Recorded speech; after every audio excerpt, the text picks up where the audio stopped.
का हर बार तो हमनी के छठ गा बजा के ए तरीका से करबे करे नहीं जा। हाँ। तो काहे ना अब की बारी कुछ नया तरीका से गा के छठ मनावल जा। पूजो का नया तरीका होला का? हाँ जी, कुछ गाई ना। पहले तो ही शुरू कर। हाँ तो सुने। पेन्हिना बलमा जी पियरिया, चली छपारा के घाट,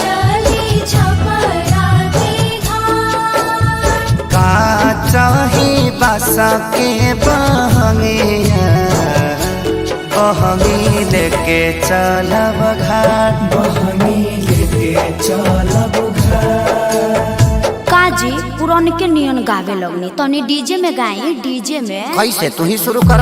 हाय से पेन्हिना बलमा जी पियरिया, ए जी पेन्हिना बलमा जी पियरिया, चली छपारा के घाट, चली छपारा के घाट। का चाही बासा के बहंगिया, बहंगी लेके चलब घाट, बहंगी लेके चलब घाट। ए अम्मा जी तनी रौरो नाची। बाट जे पूछेला बटोहिया, बाट जे पूछेला बटोहिया, ई दल के करा के जा, ई दल के करा के जा।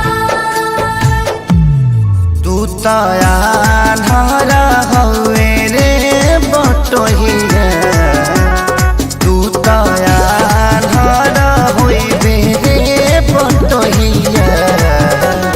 ई दल छठी माई के जाय, ई दल छठी माई के जाय। का चाही बासा के बहंगिया, तब हम ही ना चाहता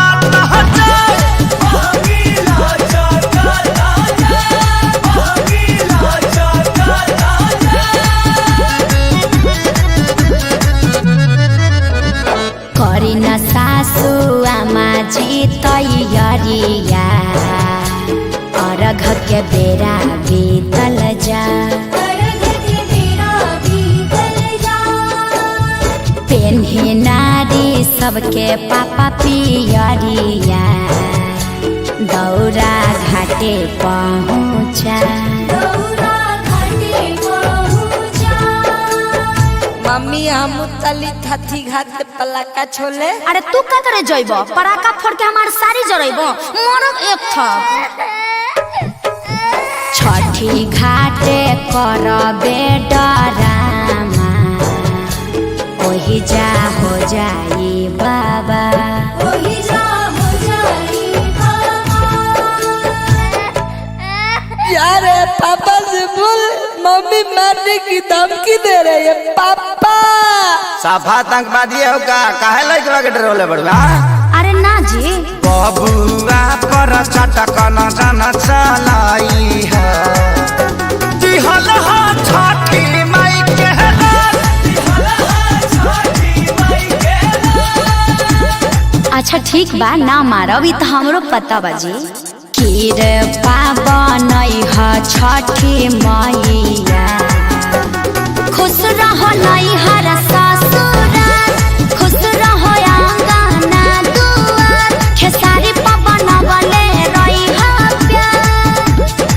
हे छठी मैया, तनी कश्यप जी पर ध्यान देत रही ह, विवाद से बचई ह।